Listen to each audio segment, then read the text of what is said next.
Olá, boa tarde, tudo bem?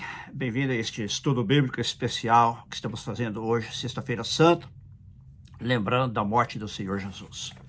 Quando pensamos na morte de Jesus, uma das perguntas que frequentemente vem à mente das pessoas é: quem matou Jesus?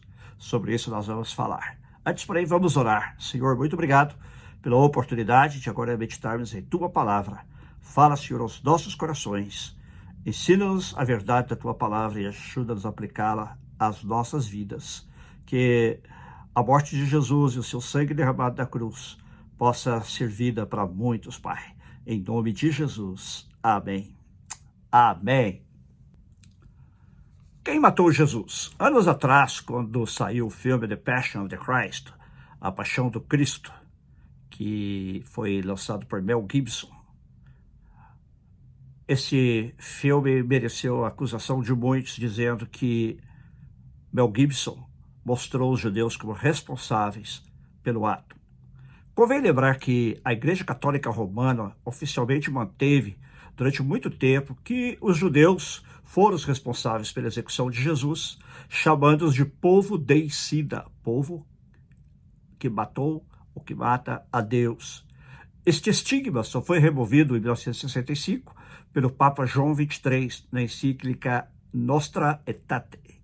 Sendo um católico pré-conciliar ou tradicionalista, não é difícil entender porque Gibson foi alvo dessas acusações. No contexto histórico, houve três responsáveis pela morte de Jesus. O primeiro foi Pôncio Pilatos. Pôncio Pilatos, o famigerado procurador ou governador romano da Judéia, entre os anos 26 e 36 depois de Cristo, conhecido pela sua hesitação diante das acusações feitas a Jesus por seus inimigos. Pilatos decidiu lavar as mãos, ato que se tornou proverbial. Mateus 27 e 24 diz: então Pilatos, vendo que nada aproveitava, antes o tumulto crescia, tomando água, lavou as mãos diante da multidão, dizendo: estou inocente do sangue deste justo. Considerai isso. Entretanto, sua responsabilidade pela execução de Jesus não foi em nada diminuída porque como representante imperial era o único que podia ditar a sentença de morte. Além disso, Pilatos sabia da inocência de Jesus, ele estava consciente da inocência de Jesus e sabia que seus inimigos o queriam condenar à morte por motivos políticos. Segundo o responsável, foi o grupo de judeus que pediu a Pilatos a execução de Jesus. Embora os inimigos de Jesus não detivessem o poder de matá-lo, eles claramente queriam livrar-se do Salvador. Por causa de sua insistente demanda, primeiramente acusando Jesus de ter quebrado a lei judaica e depois de querer ocupar o lugar de César no tocante à lealdade do povo, Pilatos finalmente cedeu, ordenando sua crucificação. O sumo sacerdote Caifás, os demais membros da classe sacerdotal e os fariseus, inimigos viscerais de Jesus, foram auxiliados pela turma que, incitada por aqueles, quando conclamada por Pilatos a pronunciar-se sobre o destino de Jesus, gritava: crucifica-o, crucifica-o. Lucas, capítulo 23, versículos 22 e 24, diz: então ele, Pilatos, pela terceira vez, lhe disse: mas que mal fez este? Não acho nele culpa alguma de morte. Em castigá-lo-ei, pois, e soltá-lo-ei. Mas eles instavam com grandes gritos, pedindo que fosse crucificado. E os seus gritos e os dos principais dos sacerdotes redobravam. Então Pilatos julgou que devia fazer o que eles pediam. A atribuição da responsabilidade aos judeus de modo indiscriminado, entretanto, baseia-se na resposta dada pela multidão presente ao julgamento de Jesus, quando Pilatos tentou se eximir da sua responsabilidade pessoal. Em Mateus 27 e 25, eles dizem: caia sobre nós o seu sangue sobre nossos filhos. Estas palavras têm sido interpretadas por alguns teólogos como se uma maldição divina tivesse vindo sobre o povo judeu por causa de sua rejeição do Messias. Embora não exista nenhuma base nos documentos neotestamentários para sustentar esta hipótese, a suposta maldição divina foi usada como justificativa para a perseguição e massacre dos judeus ao longo dos séculos. Ela foi evocada pelos pais da igreja, pelos cruzados e pelos nazistas no Holocausto, como uma justificativa para seu antissemitismo e o extermínio do povo judeu. Historicamente, o último responsável pela morte de Jesus foi o próprio Jesus. Alguns críticos dizem que Jesus manipulou as profecias messiânicas do Antigo Testamento para fazer parecer que elas se cumpririam nele.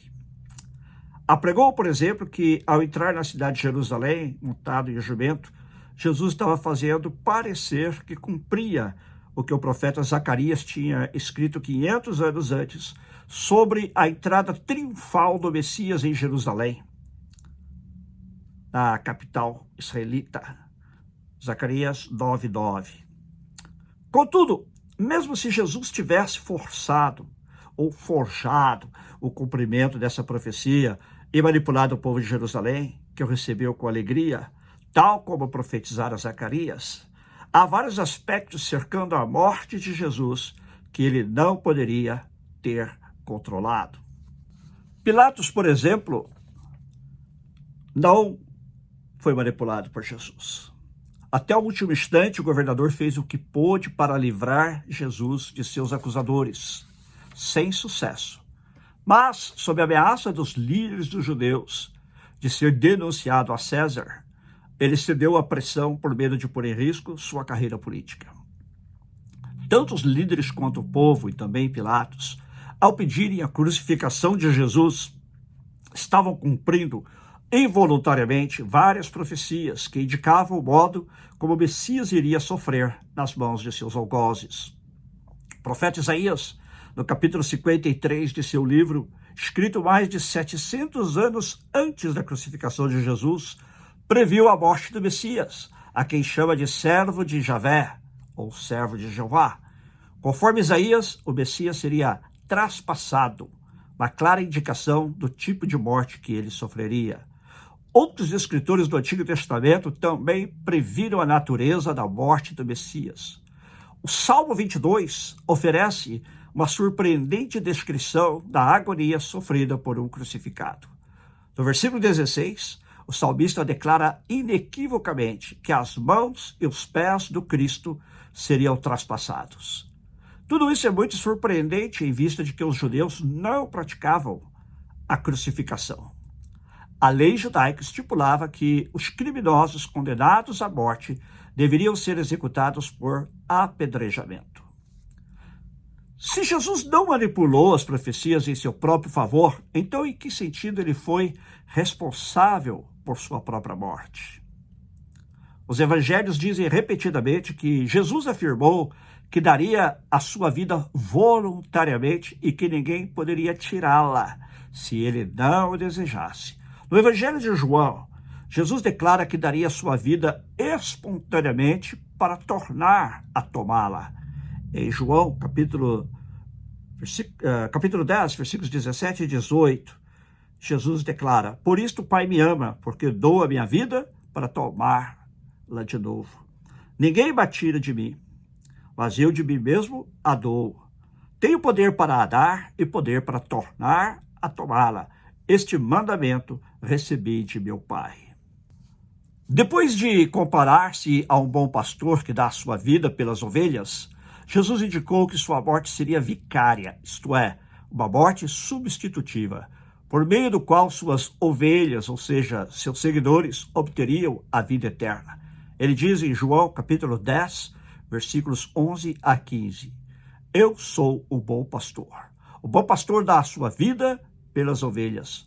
Mas o mercenário e o que não é pastor, de quem não são as ovelhas, vê vir o lobo e deixa as ovelhas e foge. E o lobo as arrebata e dispersa as ovelhas. Ora, o mercenário foge porque é mercenário e não tem cuidado das ovelhas. Eu sou o bom pastor e conheço as minhas ovelhas, e das minhas sou conhecido. Assim como o Pai me conhece a mim, também eu conheço o Pai e dou a minha vida pelas ovelhas." Mesmo depois de preso, Jesus poderia ter evitado sua morte se tivesse negado as acusações contra ele. Tanto o sumo sacerdote como Pilatos lhe ofereceram a oportunidade de se livrar, mas nas duas ocasiões, Jesus recusou tal oportunidade, por entender que havia chegado o momento para o qual tinha vindo ao mundo. Há, porém, outro sentido pelo qual os evangelhos definem os responsáveis pela morte de Jesus. Esse sentido poderia ser chamado de responsabilidade cósmica, responsabilidade universal. Ao explicar seu propósito de vida aos discípulos, Jesus declarou que o Filho do Homem não veio para ser servido, mas para servir e dar a sua vida em resgate de muitos. Isso que está em Marcos, capítulo 10, versículo 45. Com estas palavras, Jesus esclareceu, como fez em diferentes ocasiões, que o propósito da sua vinda à Terra foi efetuar a reconciliação entre Deus e o ser humano, que se havia alienado de seu Criador por intermédio do pecado. Os evangelhos testemunham que Jesus veio para o que era seu, mas os seus o rejeitaram. Mas a todos quantos o receberam, deu-lhes o poder de serem feitos filhos de Deus, a saber, aos que creem no seu nome. João, capítulo 1, versículos 11 e 12. Este testemunho está presente em todo o Novo Testamento, especialmente nas epístolas de Paulo, que declara que Cristo morreu pelos nossos pecados, segundo as Escrituras. 1 Coríntios 15, 3. Vemos então que sim, houve responsáveis humanos pela morte de Jesus. Porém, o principal responsável pela morte de Jesus, quem foi?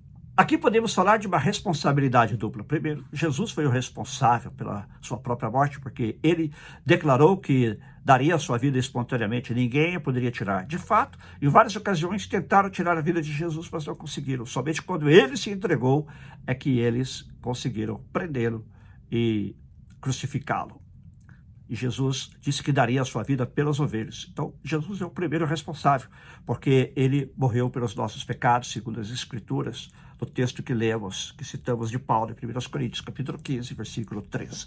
Então, Jesus é o maior responsável pela sua própria morte. Mas, como eu disse, há um segundo responsável. E quem é este responsável? Se Jesus morreu pelos nossos pecados, então quem é responsável pela morte de Jesus? Eu sou responsável. Você é responsável. Nós somos responsáveis. Porque a morte de Jesus não foi uma morte de Marte, não. Foi uma morte substitutiva. Uma morte em lugar de outro ou de outros. Neste caso, em lugar de toda a humanidade.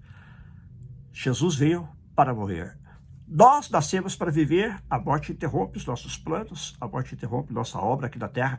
Porém, Jesus nasceu para morrer. Ele veio especificamente para morrer pelos nossos pecados, conforme as profecias do Antigo Testamento, das quais já citamos algumas aqui, e que ele reafirmou. Ele veio para morrer pelos pecadores, para morrer pelos nossos pecados.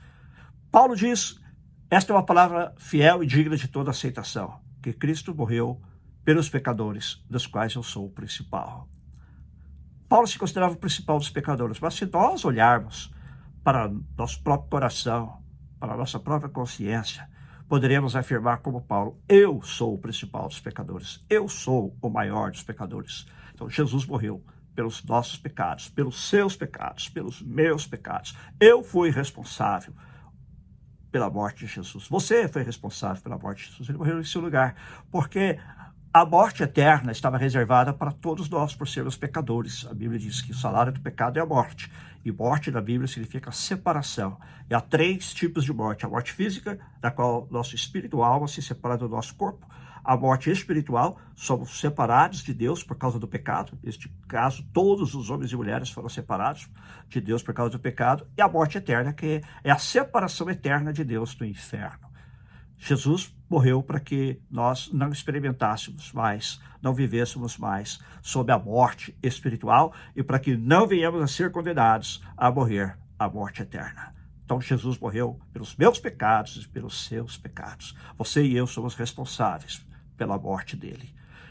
Jesus morreu pelos nossos pecados para nos perdoar esses pecados e para nos dar a salvação e a vida eterna. Você já recebeu Jesus Cristo como seu único Senhor e Salvador? Você tem certeza, convicção de que Jesus é o seu Senhor? Você já o confessou publicamente? Jesus diz, todo aquele que me confessar diante dos homens, eu também confessarei diante de meu Pai. Mas aquele que me negar diante dos homens, eu também negarei diante de meu Pai. Você já o confessou? E você já tem certeza da vida eterna? A Bíblia diz que quem crê em Jesus tem a vida eterna. João 3,16, talvez o texto mais conhecido da Bíblia, diz, porque Deus amou o mundo de tal maneira que deu seu Filho unigênito, para que todo aquele que nele crê não pereça, mas tenha a vida eterna. Jesus não morreu para que você e eu talvez tenhamos a vida eterna, para que você e eu talvez, quem sabe, um dia teremos. Não, Jesus morreu para que todo aquele que nele crê tenha a vida eterna. Então, todo aquele que crê em Jesus Cristo como seu único Senhor e Salvador tem a vida eterna. Foi ele que eu disse. E João o reafirma quando ele diz, Jesus veio para o que era seu, mas os seus rejeitaram. Mas a todos quantos receberam, deu-lhes o poder de serem feitos filhos de Deus, a saber, os que creem no seu nome. Isso significa também que todos são filhos de Deus, somos criaturas de Deus, é verdade. Mas só são filhos de Deus quem recebe a Jesus Cristo e crê nele como seu único Senhor e Salvador. Este é tornado filho, filha de Deus e recebe a vida eterna.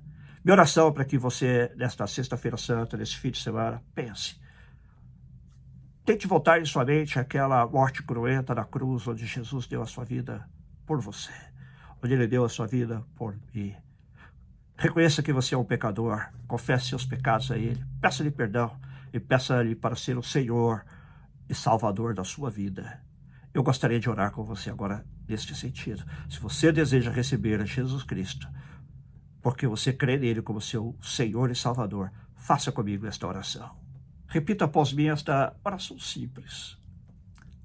Senhor Jesus, eu sei que sou pecador e estou morto espiritualmente, mas eu creio em Ti como meu único Senhor e Salvador. Sei que, historicamente, os judeus e os romanos foram responsáveis pela morte de Jesus. Porém, o verdadeiro motivo da tua morte, Jesus, é que tu deste a tua vida espontaneamente, voluntariamente por mim. E tu morreste pelos meus pecados.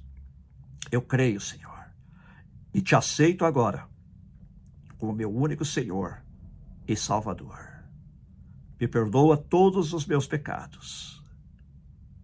Entra na minha vida e ser o meu Senhor de hoje em diante. Em teu nome. Amém. Amém. Deus te abençoe. Deus te abençoe. Fique firme nesta decisão, nesta confissão de Jesus Cristo como seu Senhor e Salvador. E nós, os que já aceitamos a Jesus Cristo como Senhor e Salvador, permaneçamos firmes nele e sejamos gratos pela sua morte. Embora tenha sido uma morte cruenta, uma morte violenta, foi a maneira de sermos reconciliados com Deus. Porque Deus amou o mundo de tal maneira que deu o seu Filho unigênito, para que todo aquele que nele crê não pereça, mas tenha a vida eterna.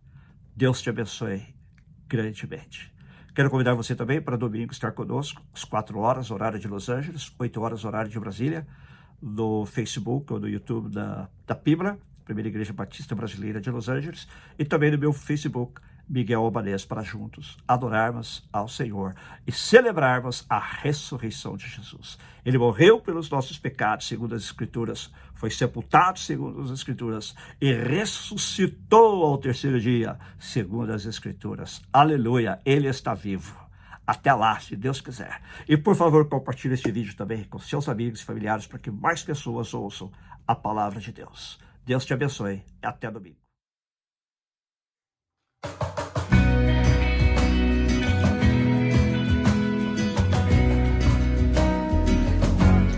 Que segurança sou de Jesus,